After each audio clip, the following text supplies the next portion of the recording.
अब हामी के गरौँ भन्दा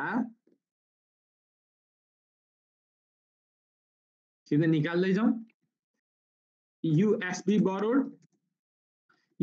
borrowed कति 20,000। एक्सचेन्ज रेट कति 135 135 भनेपछि NPR borrowing equivalent NPR borrowing यदि रुपीमै बोरो गरे भए कति फन्ड चाहिएको रहेछ त भन्दा 20,000 मल्टिप्लाई 135 27 लाख रुपियाँ पो चाहिएको रहेछ। यदि नेपालीमै बोरो गर्न खोजेको भए 27 लाख रुपियाँ चाहिएको रहेछ। सिम्पल। अनि त्यसपछि डलर इन्ट्रेस्ट रेट कति हो भन्दा 5% छ। एनपीआर इन्ट्रेस्ट रेट दुईटै इन्ट्रेस्ट रेट दिएको छ 11%। अब हामी जाउँ प्लान्ट कन्स्ट्रक्ट गर्नलाई है। अब के डिफाइन गरौँ भन्दाखेरि कमेन्समेन्ट अफ क्यापिटलाइजेसन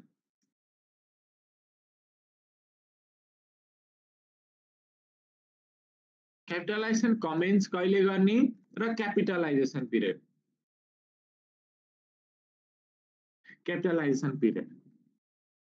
एबिसीले लोन लिएको छ प्लान्ट बनाउनलाई।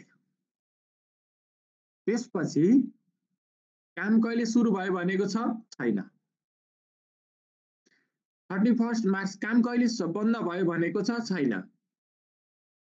क्यापिटलाइजेसन पिरियड कहिलेदेखि कहिले हुन्छ भन्दा 20x1 मा लेखेको छ 20x1.04.012 यो कमेन्समेन्ट अफ क्यापिटलाइजेसन हो।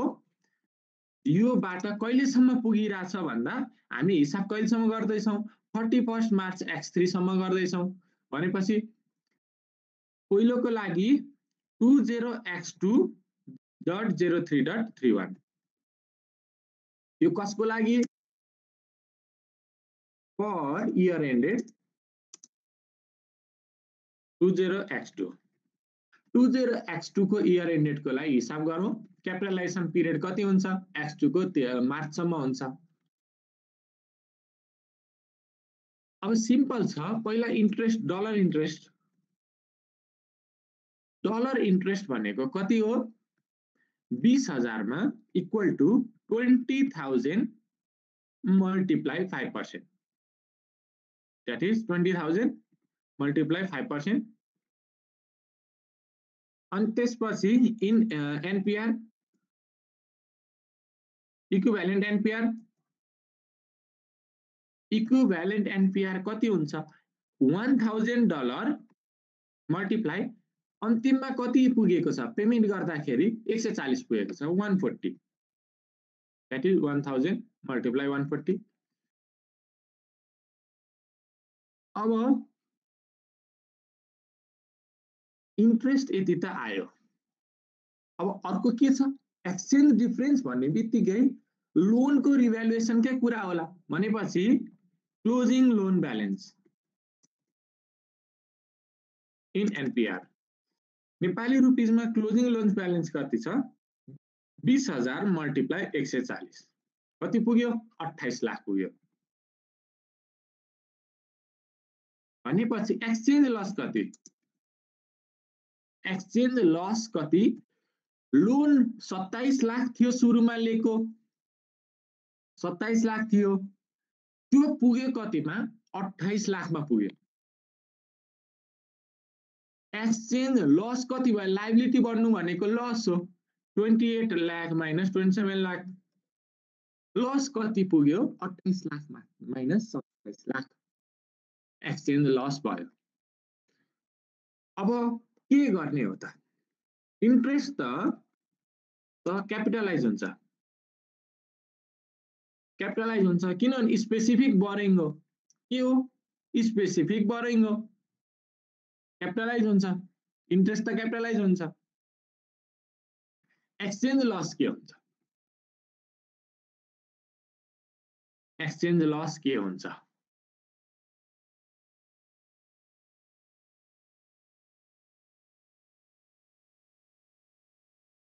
के हुन्छ होला गेस गरौँ त एक्सचेन्ज लस के हुन्छ होला? अभियसली हामी एक्सचेन्जको कुरा पनि पढ्दैछौँ भनेदेखि एक्सचेन्ज लस भएदेखि अभियसली क्यापिटलाइज हुन्छ भनेपछि क्यापिटलाइज हुन्छ। क्वेसन चाहिँ के हो? कति त? तर कति? तर कति हुन्छ त? क्यापिटलाइज त हुन्छ, कति हुन्छ हेरौँ।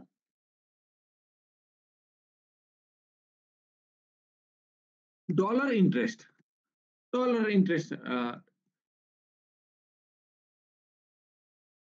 के भनौँ भन्दाखेरि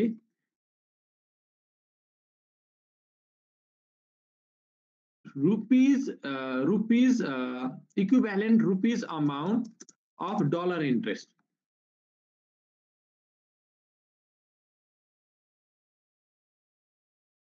होइन, अलि मिलेन। Interest in dollar borrowing, interest in dollar borrowing, dollar बरोइङमा इन्ट्रेस्ट कति हो? 1,40,000 हो। कति भयो भन्दा हामीले इन्ट्रेस्ट कति पर्यो पे गर्यो? 1,40,000। Interest if rupees borrowing was made, यदि रुपीज बोरोइङ भएको थियो भने इन्ट्रेस्ट कति हुन्छ? 27 लाख चाहिँ पैसा चाहिएको रहेछ भनेपछि 27 लाख रुपियाँ मल्टिप्लाई ब्याज कति हो? 11% ब्याज लाग्ने रहेछ, 11% ब्याज लाग्ने रहेछ। द्याट मिन्स 27 लाख मल्टिप्लाई 11%, 11% भनेपछि के गर्नु पर्यो? Difference amount, difference in interest, excess interest, interest in rupees borrowing, excess interest in rupee borrowing कति हो? Equal to 297 minus 1,40,000, 297K minus 140K, 1,57,000। So भनेपछि NS23 ले के भन्छ भन्दा you can capitalize interest up to limit of this incremental, this excess interest in rupees borrowing भनेको capitalize interest होइन, you can capitalize exchange difference. Exchange difference त्यो लिमिटसम्म capitalise गर्न पाउँछौ। त्यो लिमिट कति हो भन्दा रुपी बोरोइङमा जति इन्ट्रेस्ट हुन्थ्यो त्यो लेभलसम्म टोटल क्यापिटलाइजेसन पाइयो। द्याट मिन्स रुपीज 157,000 सम्मको एक्सचेन्ज डिफरेन्स मात्र क्यापिटलाइज गर्न पाइन्छ। अब कम्पेयर गरौँ, excess interest in rupee borrowing कति हो? 1,57,000 हो। एक्सचेन्ज लस कति हो? Equal to 1 lakh exchange loss रहेछ भनेपछि total borrowing cost as per NS23 to be capitalise to cost of plant होला। कस्ट अफ प्लान्ट, एउटा प्लान्ट कन्स्ट्रक्ट गर्न रहेछ, कस्ट अफ प्लान्ट कति हो भन्दा total borrowing cost to be borrowing cost as per NS23 to be capitalise to the cost of plant कति हो? यो दुईटा हो। यसको मिनिङ के हो भन्दा रुपीजमा बोरो गर्दा जति इन्ट्रेस्ट आउँछ त्यो लिमिटसम्म मात्र क्यापिटलाइज गर्न पाइन्छ।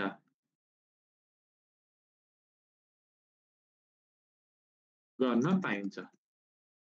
इन्ट्रेस्ट र डलर इन्ट्रेस्ट र के भन्दा डलर इन्ट्रेस्ट र एक्सचेन्ज लस। गेनलाई क्यापिटलाइज गर्ने भन्ने कुरै हुँदैन, गेनलाई क्यापिटलाइज गर्ने भन्ने कुरै हुँदैन। एक्सचेन्ज लस चाहिँ कति क्यापिटलाइज गर्न पाइयो भन्दा रुपीमा बरो गर्दा त्यो भने 2,97,000 लिमिटसम्म मात्रै डलर इन्ट्रेस्ट प्लस एक्सचेन्ज लसलाई क्यापिटलाइज गर्न पाइन्छ। यो के छ 2,57,000 आयो, that means sorry total borrowing cost to be capitalise as per plant, यो होइन 157 होइन, मिस्टेक भयो। के हो भन्दा डलर इन्ट्रेस्ट कति छ 140 पो हो त, 157 त डिफरेन्स हो नि। डलर इन्ट्रेस्ट र एक्सचेन्ज लस 140 गरेर टोटल क्यापिटलाइज गर्न कति पाइयो 2,40,000 इज 2,97,000 भन्दा तलै हो 2,40,000 भनेपछि फुल क्यापिटलाइज गर्न पाइयो एक्सचेन्ज लसलाई। बुझ्नुभयो? यहाँसम्म बुझ्नु भएको छ? एक क्वेरी छ?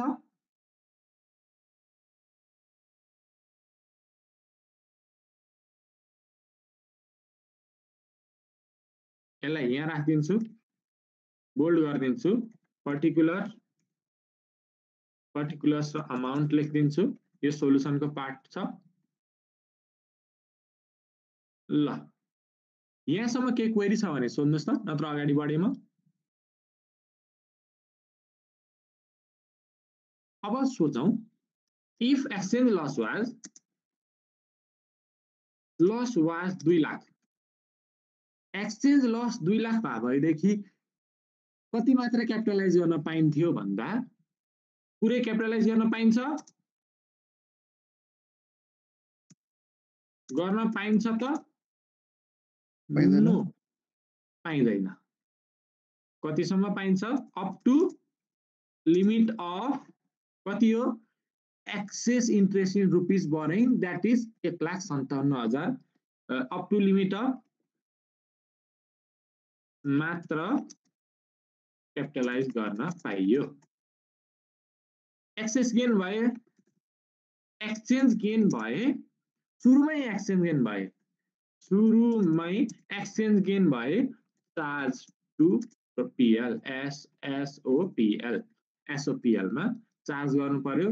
चार्ज इन्कम भए इन्कम लेखौँ, चार्ज होइन इन्कम टु एसओपिएल। ल यति कुराहरू के भयो एक्सेप्सनल भए र यसलाई राखौँ। अब जाउँ हामी for year ended 20x3.03.31 year 2 को सक्यो ढुक्क। इयर 3 मा जाउँ। इयर 3 मा के छ एक्सचेन्ज रेट 136 पुग्यो, द्याट मिन्स 140 थियो 136 मा झर्यो। अब के गर्ने होला बुझौँ। इन्ट्रेस्ट डलर इन्ट्रेस्ट त सेम हुन्छ, 20,000 नै लोन छ मल्टिप्लाई 5%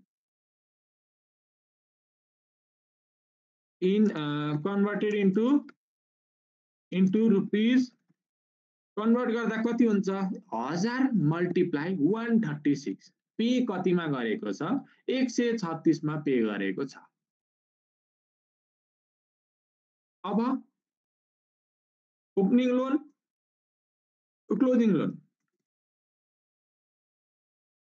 क्लोजिङ लोन ब्यालेन्स कति हुन्छ अझै रिपे गरेको छैन भनेपछि 20,000 मल्टिप्लाई 136 हुन्छ कति 27,20,000 क्लोजिङ लोन ब्यालेन्स। अब ओपनिङ लोन ब्यालेन्स कति हो माथि हिसाब गरेका छौं 28 लाख रुपैयाँ हो। ओपनिङ लोन ब्यालेन्स 28 लाख रुपैयाँ भनेपछि लायबिलिटी घट्यो, that is exchange gain. Exchange gain कति भएछ यो माइनस यो, एक्सचेन्ज गेन कति भएछ अहिले लसलाई पोजिटिभमा लेखेको छु, एक्सचेन्ज गेन कति भएछ 80,000 रुपैयाँ गेन भएछ। अब एक्सचेन्ज गेनलाई चाहिँ के गर्ने होला त इन्ट्रेस्टमा सेटअप गर्न पाइयो कि पाइएन? कि exchange gain charge to PL हो? के गर्ने होला? सेट अफ गर्ने कति केमा सेट अफ गर्ने? इन्ट्रेस्ट एक्सपेन्समा इन्ट्रेस्ट एक्सपेन्समा पुरै 80,000 गर्ने हो?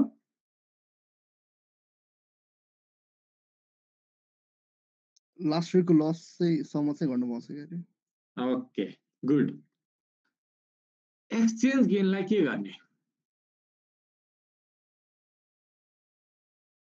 एक्सचेन्ज गेनलाई के गर्ने भन्दा पुरानो वर्षसम्म कति एक्सचेन्ज लस रेकग्नाइज गरेको छ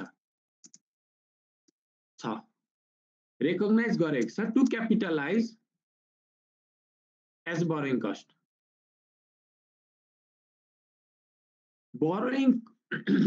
बोरोइङ कस्टको रूपमा लास्ट पुरानो वर्षसम्म कति लस एक्सचेन्ज लस रेकग्नाइज गरेको छ त्यो लिमिटसम्म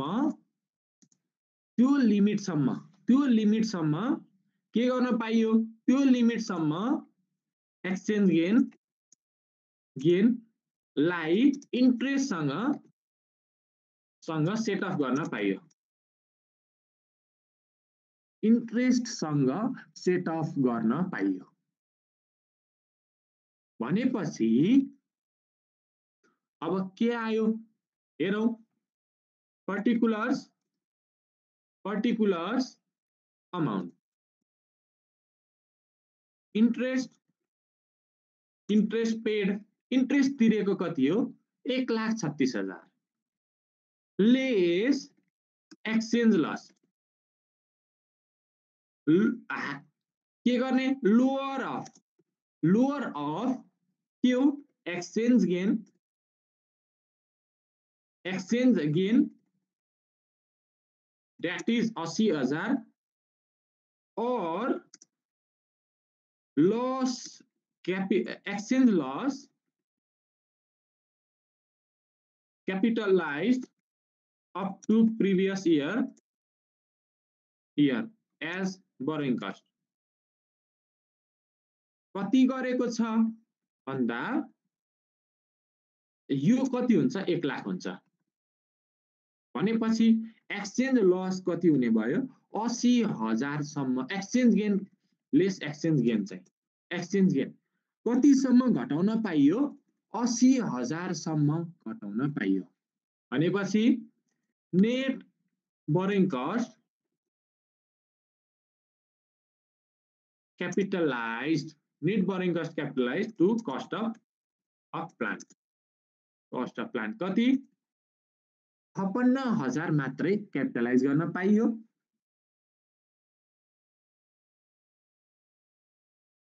ठीक छ, बुझ्नुभयो? के कन्फ्युजन छ?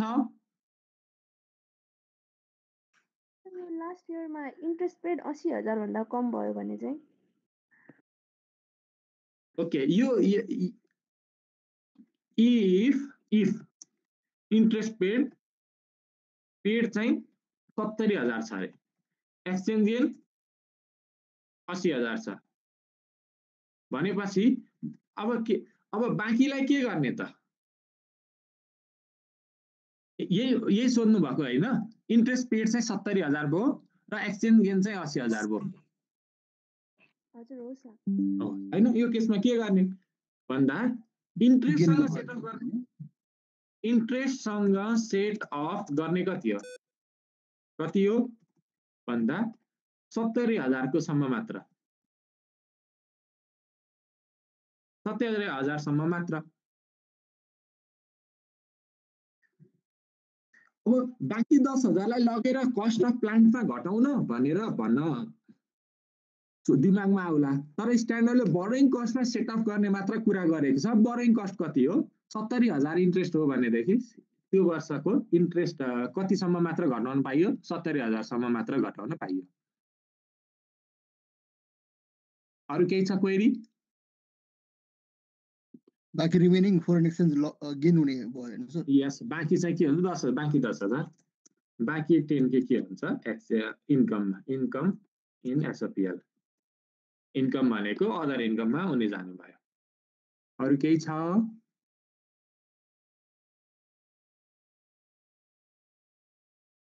यो फरेन एक्सचेन्ज लस जुन सेटअप हुन सक्दैन अथवा त्यो सेटअप हुन नसक्ने जुन छ नि त्यो एक्सपेन्स बुक हुँदाखेरि चाहिँ इन्ट्रेस्ट एक्सपेन्स भनेर बुक हुन्छ कि फरेन एक्सचेन्ज लस भनेर बुक हुन्छ? फरेन एक्सचेन्ज लस हुन्छ इफ, अब तपाईले भन्नुभएको म यही गर्छु, if loss was 2 lakh, 2 lakh loss थियो भनेदेखि यही छ त, यहीँनिर छ, हामीले अलरेडी लसको हिसाब गरिसकेका छौँ। 1,57,000 सम्म यदि एक्सचेन्ज लस 2 लाख थियो भनेदेखि 1,57,000 सम्म चाहिँ क्यापिटलाइज गर, बाँकी के गर्ने? बाँकी लस, बाँकी exchange loss equal to 2 lakh minus 157 भनेको 43,000 के हुन्छ? चार्ज टु एसओपिएल, एसओपिएलमा चार्ज गरिदेऊ, सिम्पल। अरु केही छ? फाइनान्स एक्सपेन्स भन्ने कि यसलाई फरेन एक्सचेन्ज लस भन्ने कुरा हो? यो फरेन एक्सचेन्ज लस। NAS 21 ले जे भन्छ, जहाँ प्रेजेन्टेसन गर्नु भन्छ त्यही प्रेजेन्टेसन गर्ने यसलाई।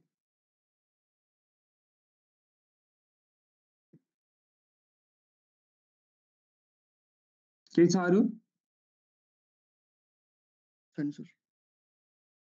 ओके, यो सकियो। अब हेरौँ, यहाँ एउटा ट्विस्ट बाँकी नै छ। ट्विस्ट फर इयर 3 है, इन इयर 3 X3, X3 मा के छ भन्दा X2 को एन्डमा चाहिँ X2 को एन्डमा चाहिँ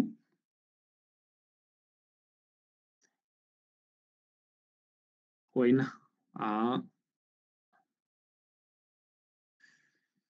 एउटा डेटा बनाऊ।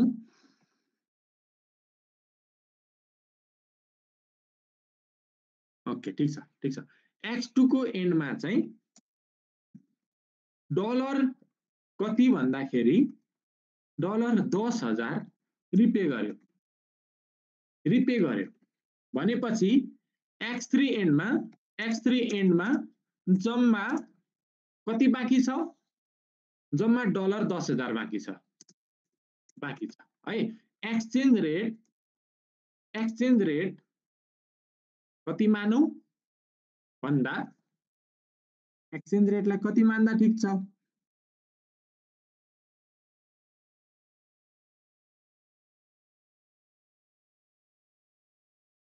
एक्सचेन्ज रेटलाई मानौ 130 मानिराखौँ है त अहिले। Exchange rate 130 मानिराखौँ।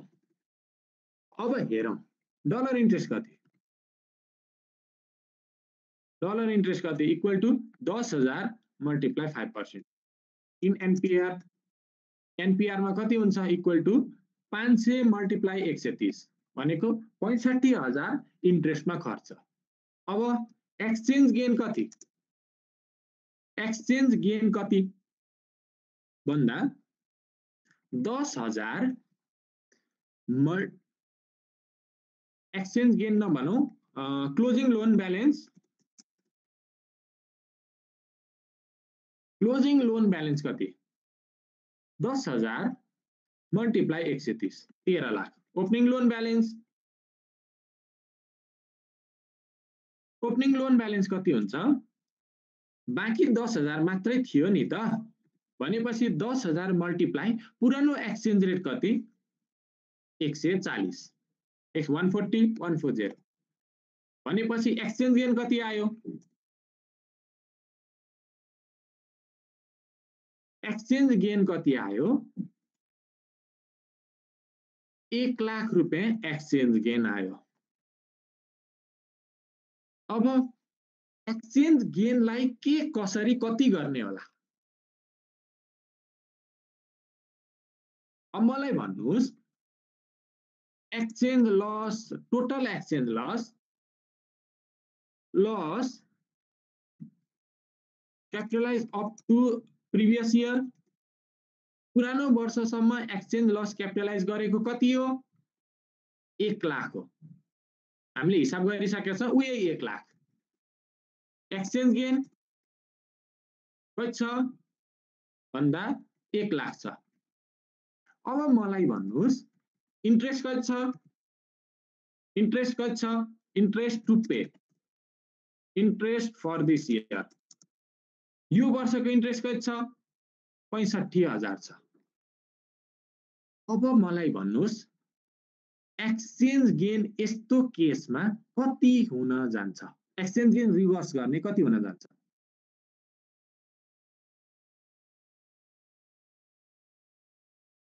अर्को कुरा पनि भन्छु, interest if rupees borrowing was made, यदि रुपीज बोरिङमा इन्ट्रेस्ट लिएको भएदेखि रुपीज बोरिङ लिएको भए इन्ट्रेस्ट कति हुन्थ्यो? $10,000 बाँकी छ, 130 $10,000 मल्टिप्लाई ओरिजिनल इन्ट्रेस्ट रेट कति हुन्थ्यो? त्यो ओरिजिनल एक्सचेन्ज रेट कति हो भन्दा 135 हो, 135। द्याट मिन्स 27 लाखको ठ्याक्कै आधी 13,50,000। र यसमा इन्ट्रेस्ट कति लाग्छ? इन्ट्रेस्ट कति लाग्छ? 11%। रुपीज बोरिङ भए त यही हुन्थ्यो। $20,000 $10,000 मा झर्नु भनेको 27 लाख चाहिँ 1/2 आधी हुनु हो, $10,000 डिवाइड बाई $20,000 हुनु हो, आधी हुनु हो, मल्टिप्लाई 11% ब्याज लाग्थ्यो भनेपछि 1,48,500 के हुन गयो? Interest if rupees borrowing was made. Exchange loss कति रिभर्स, एक्सचेन्ज गेन कति रिभर्स गर्ने?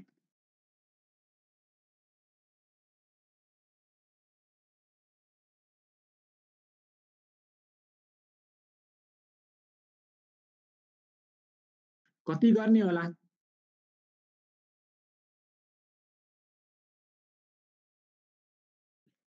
मलाई भन्नुहोस् 1 लाख नै रिभर्स गर्न पाइन्छ कि पाइँदैन? पहिलो क्वेसन। दोस्रो क्वेसन 65,000 इन्ट्रेस्ट छ भनेपछि 65,000 को लिमिटसम्म पो क्यापिटलाइज गर्ने हो, के अरे रिभर्स गर्ने हो कि? दोस्रो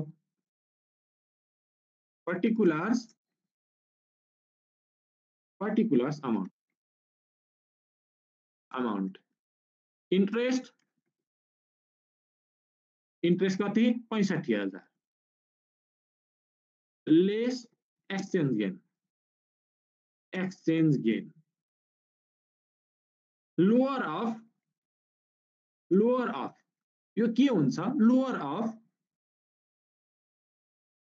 एक्सचेन्ज गेन द्याट इज कति छ? 1 लाख छ, एक्सचेन्ज गेन 1 लाख छ।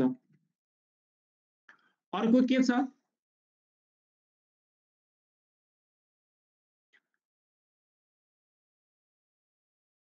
माथिबाट कपी गरौँ, कहाँ छ?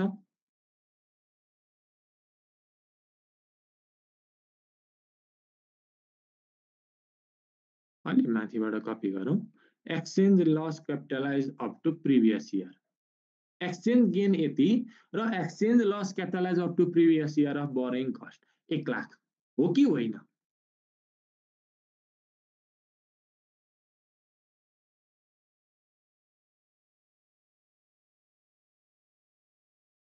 त्यो 1 लाख पुरै गर्न पाउनु पर्ने जस्तो लाग्छ sir. Interest for the year पनि छ।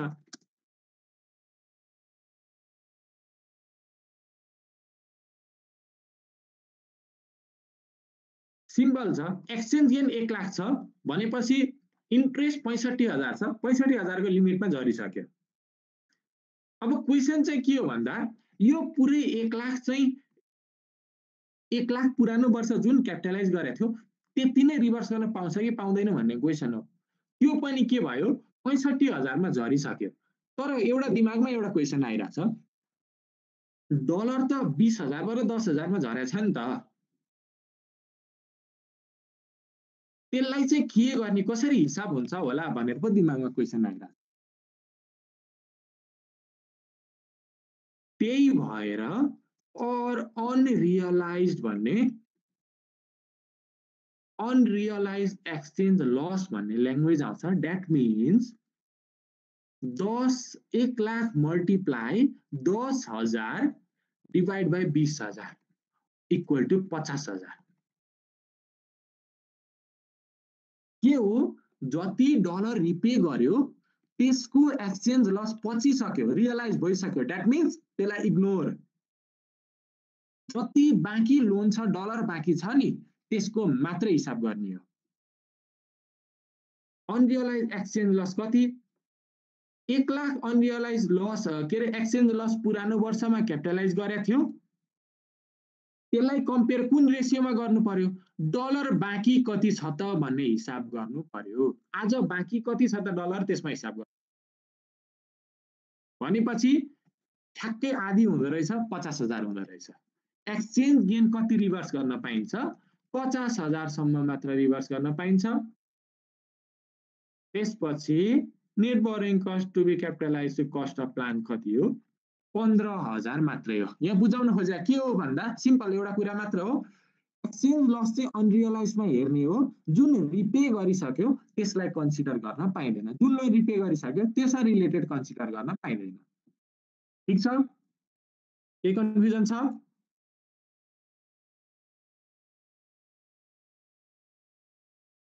ल यदि हाफ गर्दाखेरि पनि 80,000 भइदिएको भए के हुन्थ्यो सर हाफ गर्दा यो 80,000 भएदेखि यो 80,000 भएदेखि रिभर्स गर्न पाइन्थ्यो होला हैन यो 80,000 भए यो भएदेखि 65,000 ले त लिमिट दिएकै छैन ओके सो 65,000 सम्म रिभर्स गर्न पायो फर्नेसन गेन हैन यस अनि बाकी 15,000 चाहिँ के गेन बुक हुन्छ अदर इन्कम भनेर एकछिन ल यदि 65,000 सम्म मात्र रिभर्स भएदेखि बाँकी हाम्रो एक्सचेन्ज गेन त 1 लाख छ नि त एक्सचेन्ज गेन त 1 लाख हो लास्टको पो हो त अहिले हामी 80,000 भन्ने केसमा कुरा गरेको अहिले एक्सचेन्ज गेन 80,000 कि रिभर्स गर्न पाउने 80,000 त्यो हाफ गरेपछि चाहिँ 80,000 भएको भनेको इफ ल सपोज तपाईले भन्नुभएको यो 1,60,000 थियो र यो 80,000 थियो हो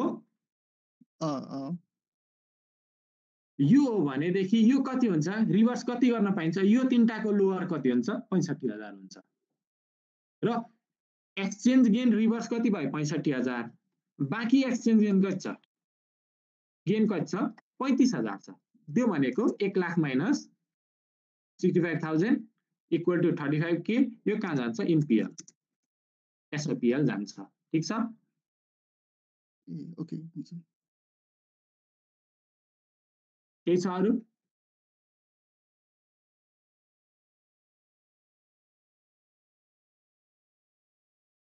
केही छ अरु छैन सर ओके ल अगाडि बढौं अब हामी जाउँ क्वेशन नम्बर 3 मा spin industries limited on September 1 2015 मा स्पिन इन्डस्ट्रिज लिमिटेड एसआईएल जो छ त्यसले construction of new building office building construct गर्न सुरु गरे रे कम्प्लिट कहिले भयो मे 31 2016 त्यो भनेको 2015 मा सेप्टेम्बर देखि डिसेम्बर 4 महिना त्यसपछि मे भनेको मे 2016 भनेको 5 महिना टोटल 9 महिनाको टाइम रहेछ the payment made to the contractor were as follows कहिले सेप्टेम्बरमै 10 मिलियन पे गर्यो 12 अनि त्यसपछि डिसेम्बरमा 15 मिलियन पे गर्यो फेब्रुअरीमा 12 मिलियन पे गर्यो र जुनमा गएर 9 मिलियन पे गर्यो अब कम्प्लिट कहिले भएको छ 2016 को मेमा भएको छ भनेपछि यो जुनमा कति पे गर्यो भन्ने कुरा सायद म्याटर गर्दैन होला अलि बुझौँला सायद म्याटर गर्दैन In addition to the above payment, SIL paid fee of 8 million on September 1, 2015 भनेपछि यो यही डेटमा कति पे गरेछ 8 मिलियन पे गरेछ for obtaining a permit allowing construction of the building यसको लागि परमिट लिनलाई The project was financed through the following sources अब यो प्रोजेक्टलाई कहाँबाट आयो हेरौं on 1 अगस्त 2015 त्यो भनेको काम सुरु हुनुभन्दा 1 महिना अगाडि नै a minimum term loan of 25 million was obtained specifically for construction of building construction गर्नलाई 25 मिलियन लियो the loan carried markup of 12% payable semi annually भनेपछि 12% छ 6% चाहिँ सेमी एनुअली लाग्यो A commitment fee of 0.5% of the amount of loan was charged by the bank. Commitment fee कति charge गर्यो 0.5%. Surplus fund were invested in saving account 8% ले ब्याज आउने रहेछ भनेपछि स्पेसिफिक बोरोइङ हुने बित्तिकै इन्भेस्टमेन्ट इन्कम के हुन्छ घट्न जान्छ. अन फेब्रुअरी 1 2016 कहिले यो डेटमा 12 मिलियन पे गरेको डेटमा एसआइएल पेड 6 मन्थली इन्ट्रेस्ट 6 महिना बराबरको यो लोनको इन्ट्रेस्ट तिर्यो रे plus ₹5 million towards the principal. प्रिन्सिपललाई के गर्यो 5 मिलियन तिर्यो भनेपछि 25 मिलियन प्रिन्सिपल कतिमा झर्यो 20 मिलियनमा झर्यो. यहाँसम्म बुझ्यौ. Existing running finance facilities of एसआइएल भनेपछि एक्जिस्टिङ भन्ने बित्तिकै यो के हो जनरल बोरोइङ हो. यो बाहेक तल के छ calculate amount of borrowing cost to be capitalize on June 30 2016 in accordance with requirement of NAS, NFRS, NAS 23, NFRS. Borrowing cost should be based on number of month. भनेको number of days नहेर number of month हेर. अब हेरौँ यो क्वेसनमा के छ भन्दा 25 million loan छ जसमा मार्कअप 12% छ सेमी एनुअली र कमिटमेन्ट फी चार्ज गरेको छ. यसको रिपेमेन्टको प्याटर्न दिएको छैन समस्या भनेपछि इफेक्टिभ इन्ट्रेस्ट रेट लाउनु पर्ने हो हामीले लोनको लागि कसरी लाउने हो भनेर इन्फर्मेसन छैन. अब के गर्ने होला इफेक्टिभ इन्ट्रेस्ट रेट छैन भनेदेखि यो क्वेसन भनेको अलिक पुरानो जमानाको हो 2005 7 10 तिरको होला. त्यतिखेर एक्जिस्टिङ एनएएस र आइएएस नै प्रिभेलिङ थियो र त्यो प्याटर्नमा क्वेसनहरु बनेको त्यो प्याटर्नमा क्वेसन बनेको. आज एनएफआरएस आउँदा पनि क्वेसन चाहिँ उस्तै भयो.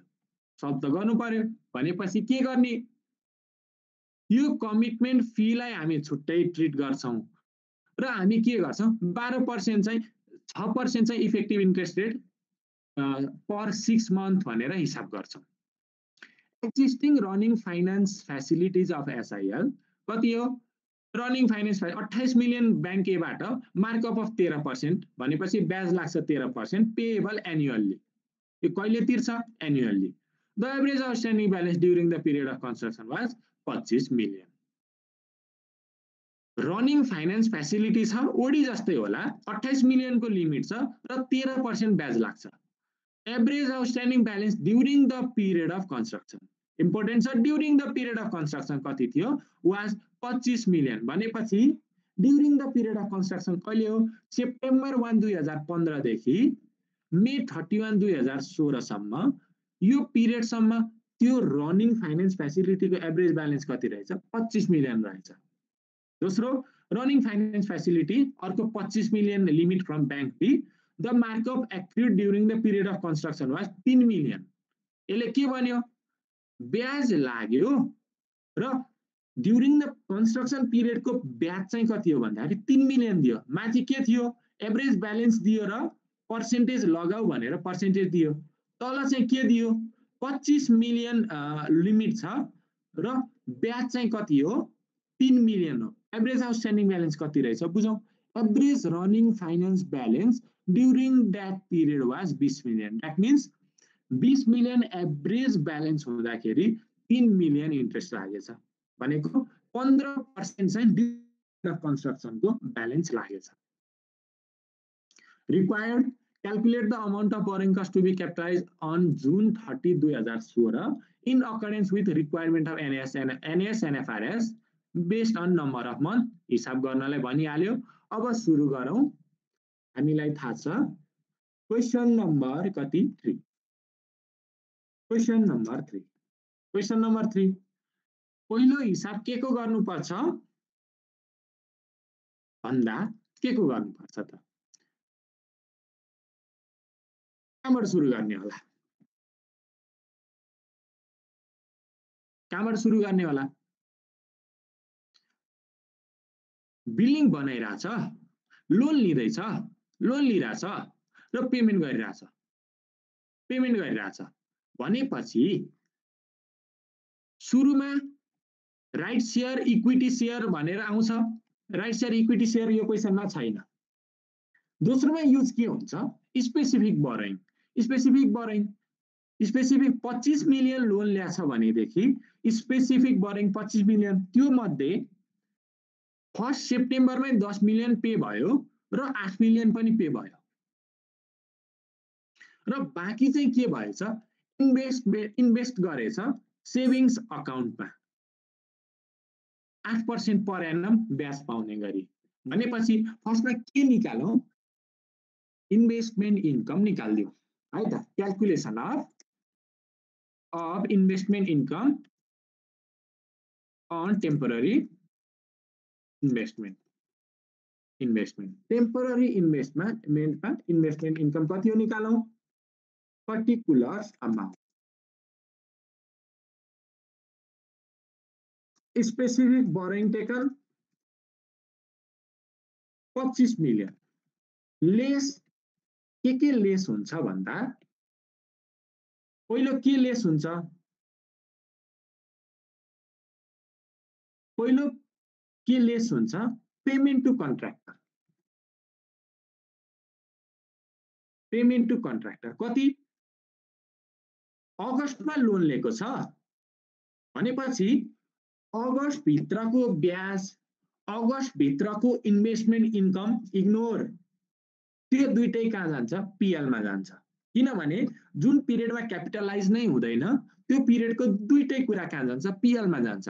यसमा पनि 25 मिलियन लिँदै गर्दा 25 मिलियन युज हुन कहिले सुरु भएको छ सेप्टेम्बरमा भएको छ भने 1 महिनाको ब्याज त लाग्यो, 1 महिनाको टेम्पोररी इन्भेस्टमेन्टमा इन्कम आयो होला, दुईटै कुरा कहाँ गयो पीएल मा गयो इग्नोर। अब सेप्टेम्बर 1 मा गएर के भएको छ पेमेन्ट भएको छ पेमेन्ट टु कन्ट्र्याक्टर 10 मिलियन 10। दोस्रो पर्मिट फी पनि तिरेको रहेछ। पर्मिट फी कहिले तिरेको छ सेप्टेम्बर 1 2015 मा तिरेको छ permit fee minus 1 million 8 million तिर्यो। तेस्रो कुरा के छ भन्दा कमिटमेन्ट फी के गरेको छ ब्याङ्कले लिएको छ। अब commitment fee 0.5% of amount of loan was charge by the bank. Loan लिँदै के गरेको छ कमिटमेन्ट फी चार्ज गरेको छ ब्याङ्कले। भनेपछि दोस्रो पर्मिट फी तेस्रो कमिटमेन्ट फी कति 25 मिलियनको मल्टिप्लाई 0.5%। यति पनि के गरेको छ ब्याङ्कले लिएर गयो। यसले के आउँछ अमाउन्ट एबिएआइएल अभाइलेबल फर इन्भेस्टमेन्ट कति आयो यो 25 मल्टिप्लाई 0.5% कति आयो भन्दा इक्वल टु यो 4 वटाको सम माइनसमा पनि छ 6.875 चाहिँ मिलियन चाहिँ के हो अमाउन्ट अभाइलेबल फर इन्भेस्टमेन्ट भनेपछि इन्ट्रेस्ट रेट 8% पर एनम भनेपछि इन्भेस्टमेन्ट इन्कम कति हुन्छ 6.875 मल्टिप्लाई 8% मल्टिप्लाई यो 6.875% कहिलेसम्ममा इन्भेस्ट गरेर राख्न पाउँछ भन्दा पहिलो पेमेन्ट भइसक्यो कमिटमेन्ट फी पे भइसक्यो भनेपछि पालो कसको आयो कन्ट्र्याक्टरको आयो। अब अहिले पे गर्यो डिसेम्बरमा that means September October November 3 महिनालाई के गर्न पाइयो इन्भेस्ट गर्न पाइयो। पेमेन्ट कति भएको छ 15 मिलियन भनेपछि 6.875 सुरुमा स्पेसिफिक बोरोइङबाट पे हुन्छ भन्ने बित्तिकै सबै अमाउन्ट के गर्नु पर्यो ब्याज आउने ठाउँबाट निकालेर कन्ट्र्याक्टरलाई पे गर्नु पर्यो मल्टिप्लाई 3/12 सेप्टेम्बर टु नोभेम्बर।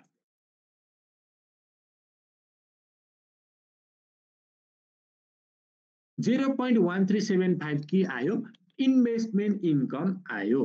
पहिलो काम सक्यो। अब दोस्रो काम के गरौँ भन्दा क्याल्कुलेसन अफ क्यापिटलाइजेसन रेट पनि निकाल्नु। क्यापिटलाइजेसन रेट त्यो भन्दा पहिला एउटा इन्फर्मेसन के गरौँ भन्दाखेरि commencement of capitalization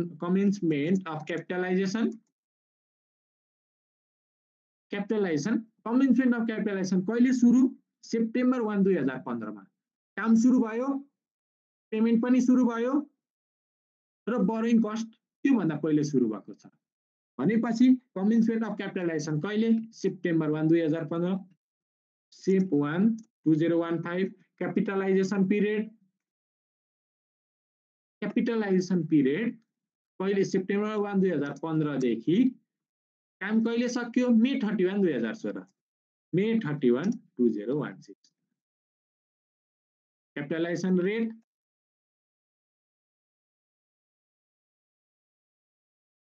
capitalisation rate कसरी निकाल्ने स्पेसिफिक बोरोइङको छुट्टै हिसाब हुन्छ स्पेसिफिक बोरोइङको छुट्टै हिसाब के को गर्नु पर्यो एक्जिस्टिङ रनिङ फाइनान्स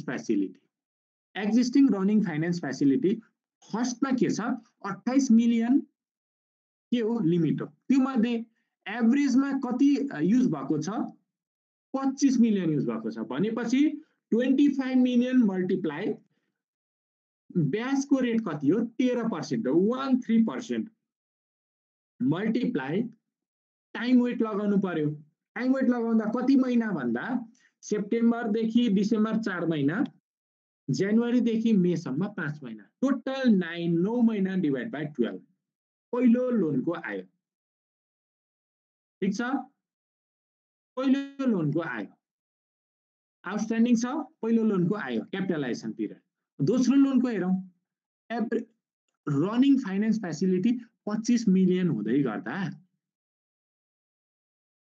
25 मिलियन हुँदै गर्दा markup accrued during the period of construction कति 3 मिलियन भनेको अमाउन्टमा दियो मिन्स ब्याजको दोस्रोको ब्याज कति हो 3 मिलियन नै हो 3 million flat no other calculation अब डिनोमिनेटर हेरौं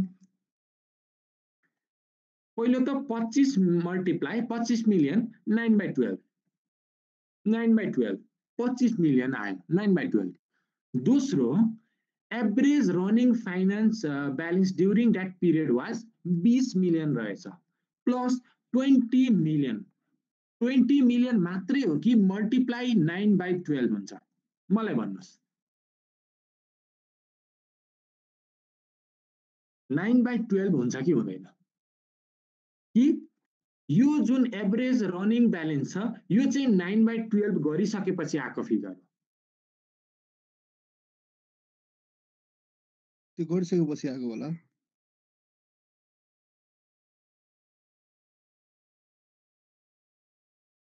एभरेज भनिसकेको छ नि त हैन एभरेज भन्यो तर वेटेड एभरेज भनेन एभरेज रनिङ ब्यालेन्सको मिनिङ के हुन गयो यसमा भन्दा आज 20 मिलियन भोलि 20 मिलियन 25 पर्सि 25 मिलियन निको पर्सि 15 मिलियन गरेर सिम्पल एभरेज चाहिँ के हो 20 मिलियन हो भनेदेखि यसमा 9/12 चाहिँ भएको छैन एभरेज मात्रै हो वेटेड एभरेज भने भएदेखि हामी सोच्थ्यौं भनेपछि 9/12 चाहिँ गर्नु पर्यो क्यापिटलाइजेसन पिरियडको मात्रै हिसाब गर्यौं इक्वल टु यो दुईटालाई के गरौं फर्मुलामा लगाऊ टोटल ब्याज कति आएछ during the period of construction 5.4375 आएछ divide by average loan balance गरौं 16.11% क्यापिटलाइजेसन रेट आयो during the period of construction यो के हुन्छ दिस इज पर एनम किनभने सबैलाई हामीले के गरेको छौं 12 मन्थ वेट टाइम वेट लिएर 9 महिनाको हिसाब गरेका छौं भनेदेखि 9 महिनाको एभरेज रेट कति आयो त्यो नै 12 महिनाको पनि हुन जान्छ क्यापिटलाइजेसन रेट त्यो 3 पनि त त्यसो भए 3 लाई पनि इन्टु 9/12 गर्नुपर्छ नि त हैन the markup accrued during the period of construction भनेपछि कन्स्ट्रक्सन पिरियडको मात्रै 3 मिलियन हो भनिदियो क्या ड्युरिङ द इयर भनेको भाइ 9/12 हो त यस during the period of construction भनेको कारणले that is not 9/12 that is आफै 9/12 भएर 3 मिलियन आएको। बुझ्नुभयो? Yes sir.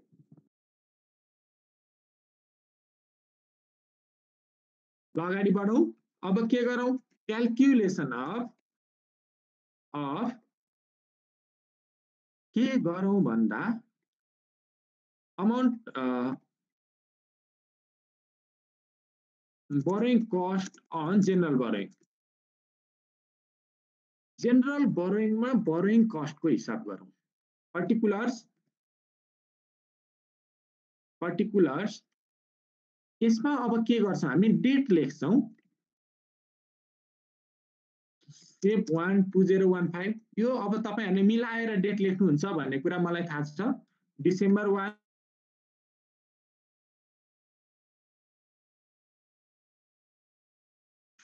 फेब 1 2016 र चौथो पनि लेख्दै राखौं जुन 1 2016। हामीलाई थाहा छ क्यापिटलाइजेसन पिरियड भन्दा पछाडी गएको कुरा इग्नोर, तिमी जाऊ इग्नोर गर हैन। अब के गरौं? Payment made.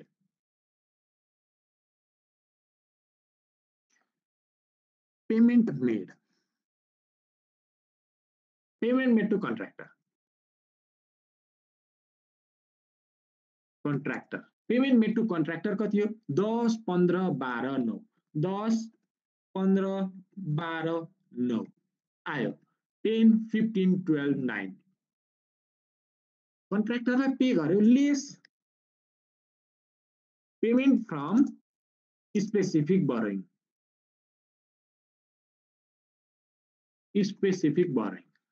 पहिलो सेप्टेम्बरको त अघि नै हामीले हिसाब गर्यौं। पहिलो कन्ट्र्याक्टरलाई पेमेन्ट गर्छ फुल 10 मिलियन भनेर हिसाब गरिसक्यौं -10 फुल स्पेसिफिक बोरोइङबाट। दोस्रो डिसेम्बर 1 मा अघि हामीले हिसाब के गरेका थियौं? डिसेम्बर 1 मा अमाउन्ट अभाइलेबल फर इन्भेस्टमेन्ट निकालेर डिसेम्बर 1 मा चाहिँ यो फुल अमाउन्ट चाहिँ के हुन्छ? सेभिङ अकाउन्टबाट झिकेर पे गर्छौं है भनेर हिसाब गरेका छौं। भनेपछि इक्वल टु -6.875 यो माथिको फिगर। तेस्रो अब त स्पेसिफिक बोरोइङबाट पैसै बाँकी छैन, जेरो। चौथो पनि जेरो।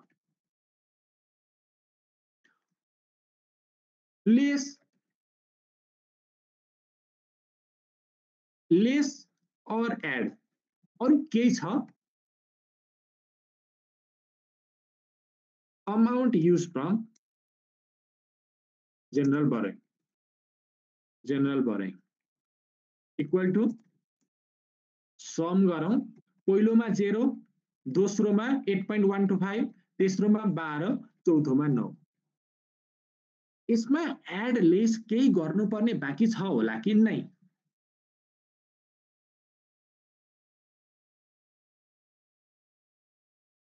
नम्बर अफ मन्थ हजुर इन्ट्रेस्ट इन्कम छ। लेस इन्ट्रेस्ट इन्कम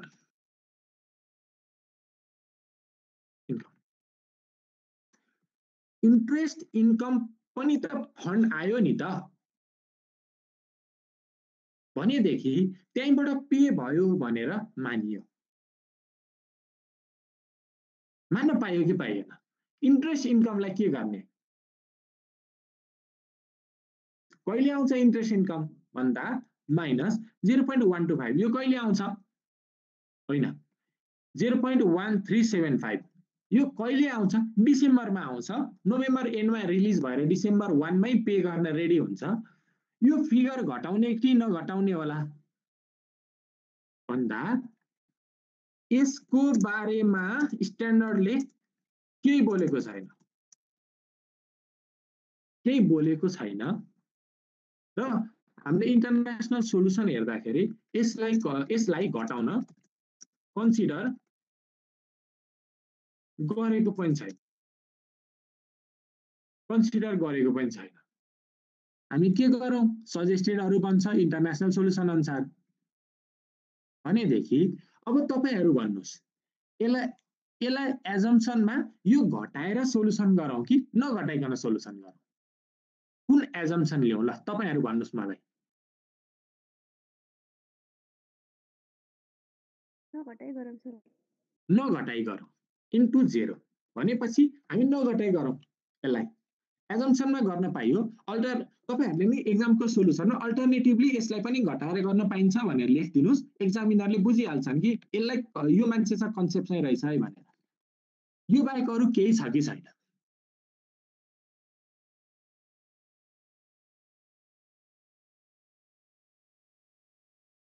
इन्ट्रेस्ट र प्रिन्सिपल पेमेन्ट यस एड पो हुने भयो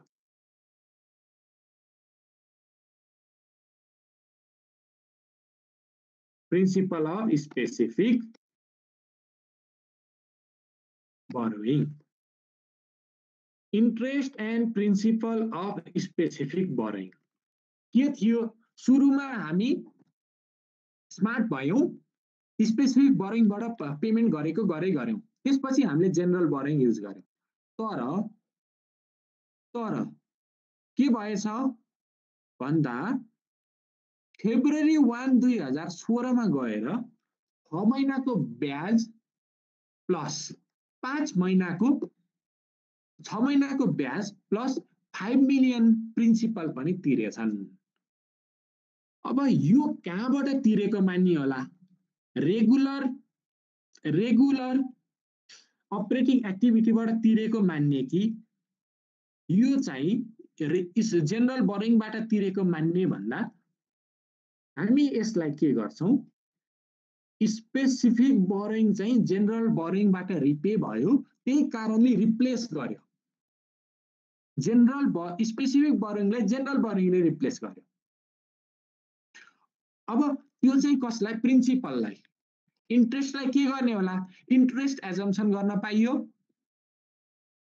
कहाँबाट एजम्पसन गर्न पाइयो अपरेटिङ एक्टिभिटी पर पे गर्यो कि यही जनरल बोरिङबाट पे गर्यो भनेर एजम्पसन गर्न पाइयो हामी के गर्छौं जनरल बोरिङबाट दुईटै कुरा पे गर्यो भनेर हिसाब गर्छौं इक्वल टु 6 महिनाको इन्ट्रेस्ट कति हुन्छ 25 मिलियनको 12% ब्याज लाग्छ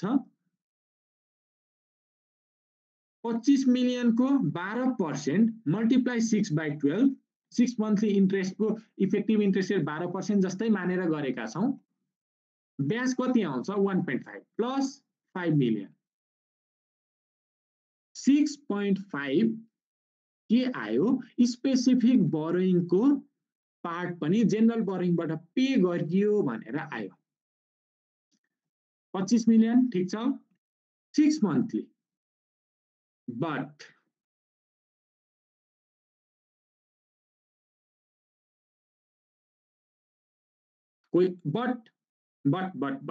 there is a question loan लिएको अगस्टमा लोन लिएको कहिले अगस्टमा ब्याज तिर्यो कहिले फेब्रुअरीमा तर क्यापिटलाइजेसन पिरियड सुरु कहिले भयो सेप्टेम्बरमा दैट मीन्स लोन लिएको 1 महिना पछि August September October November December जनवरी एन्ड र फेब्रुअरी 1 मा 6 महिनाको इन्ट्रेस्ट तिर्यो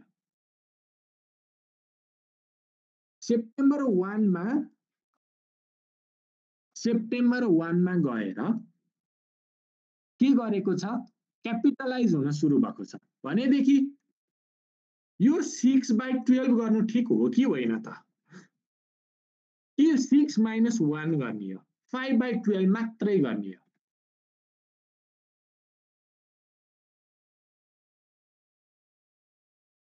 के गर्ने होला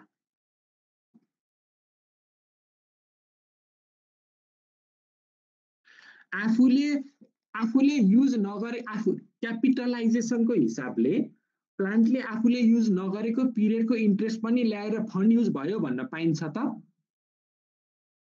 पाइदैन सिम्पल भनेपछि के गरौं 6 - 1 गरौं कति आयो 18.25 आयो नम्बर अफ मन्थ सेप्टेम्बर देखि 9 महिना सुरुमै हिसाब गरेका छौं डिसेम्बर देखि डिसेम्बर र मे सम्म 6 महिना फेब्रुअरी 1 देखि कति हुन्छ फेब्रुअरी मार्च अप्रिल मे 4 महिना र जुन भनेको त क्यापिटलाइजेसन पिरियडको लागि काउन्टै हुँदैन 0 जाऊ बाहिर जाऊ क्यापिटलाइजेसन रेट क्यापिटलाइजेसन रेट 16.11 भनेपछि borrowing cost to be capitalized कति हुन्छ पहिलो त अमाउन्ट नै 0 छ मिन्स 0 सक्यो दोस्रोमा 8.125 मिलियन छ मल्टिप्लाई 16.11% हिसाब हुन्छ मल्टिप्लाई 6/12 यो हिसाब के गरेको भन्दा यो अमाउन्ट युज गरेको यति क्यापिटलाइजेसन रेट 16.11 मल्टिप्लाई 6 6 महिना डिभाइड बाइ 12 यो के आयो 0.6545 आयो चारवटा डेसिमलमा निकाल्दियौ दोस्रो पेमेन्टको ब्याज आउँदो रहेछ तेस्रो पेमेन्टको ब्याज आउँदो रहेछ पहिलो र चौथो पेमेन्टको ब्याज आउँदो रहेनछ अब calculation of total borrowing cost to be capitalized अब के गरौँ particulars amount यो तपाईहरु हिसाब गर्नुस् त म तपाईहरुलाई 2 मिनेटको टाइम दिन्छु हिसाब गर्नुस् त यसलाई तपाईहरु चाहिँ अलरेडी क्वेशन छ क्वेशन हेरेर सल्भ गर्नुस् ल मैले यसमै राख्दिए यो borrowing cost to be capitalize general borrowing बाट कति आउँछ भनेर देख्नुहुन्छ यहाँ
यस्तो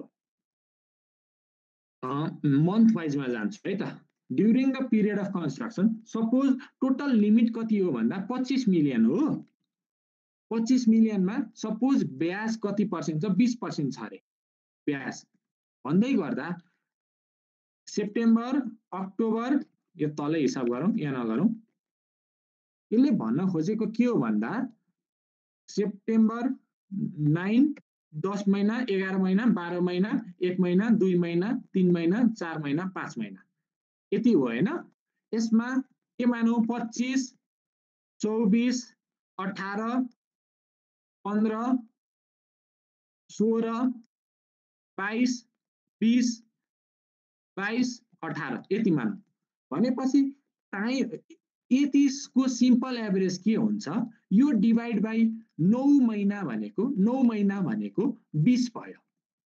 यति फिगरको हरेक महिना मन्थ वाइज हेर्दाखेरि ब्यालेन्स यति थियो भनेदेखि यसको एभरेज कति हुन गयो 180 टोटल र सिम्पल एभरेज 20 हो।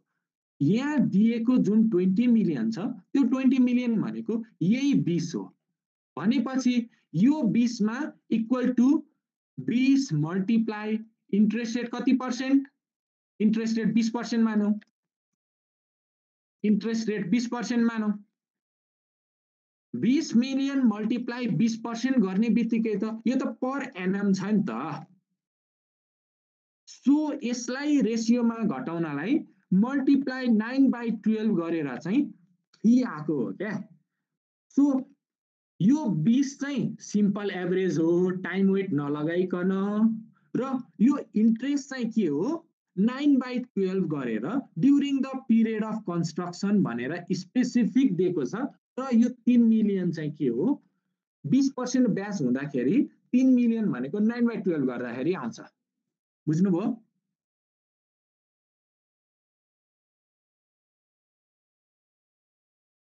बुझ्नुभयो कि नै? अरु केही छ?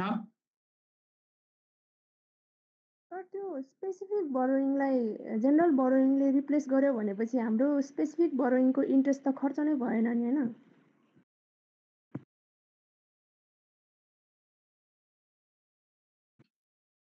एकचोटि फेरि भन्नुहोस् त।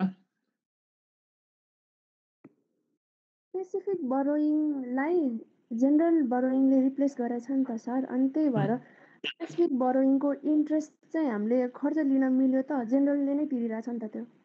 हो त्यही यहाँ गरेको त्यही त हो नि।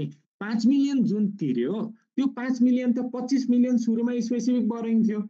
त्यो 25 मिलियनलाई घटाएर 20 मिलियन किन बनाएको? तिमीले रिपे गर्यौ भनेपछि ब्याज तिर्नु पर्दैन भनेपछि त्यो ब्यालेन्स त यहाँ घटेको छ नि त। कभर गरेको त 5 मिलियन मात्रै हो नि त जेनरल बोरोइङले, 25 मिलियन नै होइन नि त। ठीक छ, बुझ्नुभयो? सर एकचोटि फेरि भनिदिनु न। यस्तो यहाँ हामीले हिसाब गर्यौं स्पेसिफिक बोरोइङ लाई के गर्यो जेनरल बोरोइङले रिप्लेस गर्यो। किन भन्दा 5 मिलियन पैसा तिर्यो, 5 मिलियन कहाँबाट आयो भन्ने क्वेसन आउँदाखेरि अरु सोर्स अफ फन्ड छैन जेनरल बोरोइङबाटै तिरेको हो भन्दै गर्दा स्पेसिफिक बोरोइङलाई 5 मिलियन बराबर मात्रै टोटल 25 मिलियन मध्ये 5 मिलियन बराबर मात्रै के गरेको जेनरल बोरोइङले रिप्लेस गरेको भन्ने हिसाब गर्यौं। कहिले? फेब्रुअरीमा गएर। भनेपछि सुरुमा हामीले इन्ट्रेस्ट फ्रम स्पेसिफिक बोरोइङ 25 मिलियनमा लिएको छौं। यो 25 को फिगरमा लिएको छौं। 25 मिलियनमा कहिलेसम्मको इन्ट्रेस्ट लिएका छौं?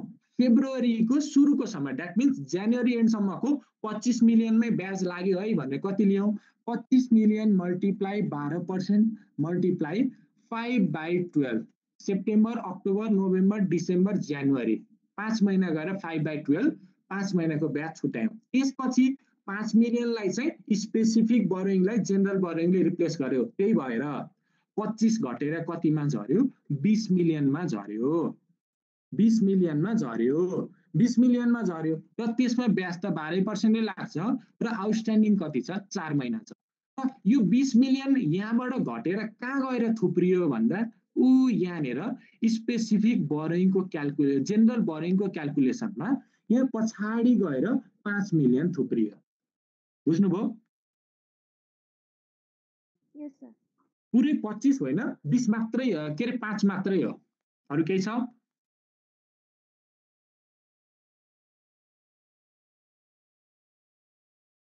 अरु केही छ? सर अनि यो स्पेसिफिक बोरोइङमा क्यापिटलाइजेसन हुन अगाडिको इन्भेस्टमेन्ट इन्कम सबै पिएल मै लाने हो? दुईटै पिएल मा लाने। के गर्ने? यहाँ लेखिदिन्छु। अगस्टको इन्ट्रेस्ट र इन्भेस्टमेन्ट इन्कम दुईटै एसओपिएल मा। किन भन्दा ब्याज क्यापिटलाइज गरेर छैन भने इन्भेस्टमेन्ट इन्कम घटाउन नि पाइँदैन।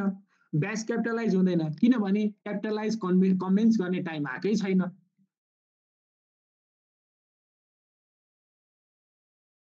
अरु केही छ?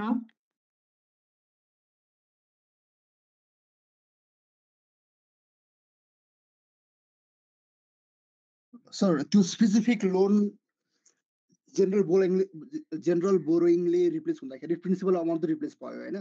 त्यो स्पेसिफिक लोनको इन्ट्रेस्ट जुन जेनरल बोरोइङबाट भयो नि त्यो लोन अमाउन्ट पनि अब एडिसनल जेनरल बोरोइङ क्रिएट भयो हैन?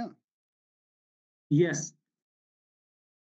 किनभने त्यो के एजम्पसन हो भन्दा मैले अरू सोर्स अफ फन्ड नै थिएन, स्पेसिफिक लोन लिए मैले र यसको ब्याज पनि अर्को लोन लिने ठाउँबाट तिर्नु पर्यो भनेपछि सुरुको पार्टको ब्याज कस्ट अफ एसेटमा जोडिसक्यो र त्यो ओभरअल फन्ड नै ब्याज सहितको फन्ड नै जेनरल बोरोइङबाटै तिर्नु पर्यो।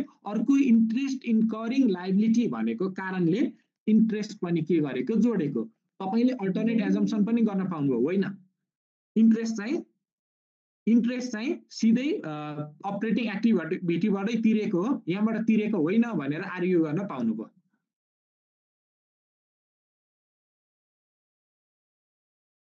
के छ अरु?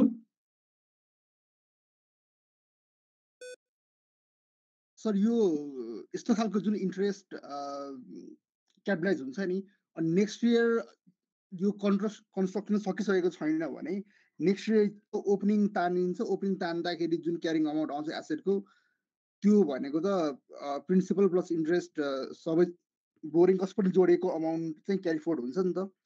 सो त्यो टोटल अमाउन्टमा चाहिँ जेनरल इन्ट्रेस्ट रेटले चाहिँ इन्ट्रेस्ट क्यालकुलेट हुन्छ हैन नेक्स्ट इयरको लागि? नेक्स्ट इयरको लागि यहाँ छ फिगर युज गर्नलाई। Amount use from general borrowing यही हो, जबसम्म क्यापिटलाइजेसन पिरियड एक्जिस्ट गर्छ तबसम्म अमाउन्ट युज फ्रम जेनरल बोरोइङको फिगर यो हो नेक्स्ट इयरको लागि। यसमा जुन इन्ट्रेस्ट पे गरिएको हुन्छ त्यो इन्ट्रेस्टमा पनि नेक्स्ट इन्ट्रेस्ट लाग्छ होला नि त हैन? हो, लाग्छ। हो त्यसो देख्नु। अरु केही छ?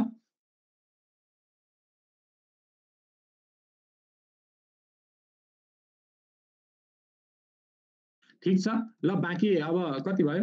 9:23 भइसकेछ। आजलाई हामी क्लास यहीँ एन्ड गरौँ। म NS12 को क्वेसन पनि राखिदिन्छु। अब हामी NS12 पढ्छौँ अर्को क्लासमा र तपाईहरुले सर एकचोटि क्वेसनलाई रिभ्यू गर्नु होला। त्यो भयो भनेदेखि मैले क्वेसन पढ्दै गर्दा अलि बेटर बुझिन्छ, हामीलाई क्वेसन सल्भ गर्न सजिलो हुन्छ। र आजलाई क्लास यहीँ एन्ड गरौँ है त। Thank you class. के च्याप्टर बाँकी छ हाम्रो अब?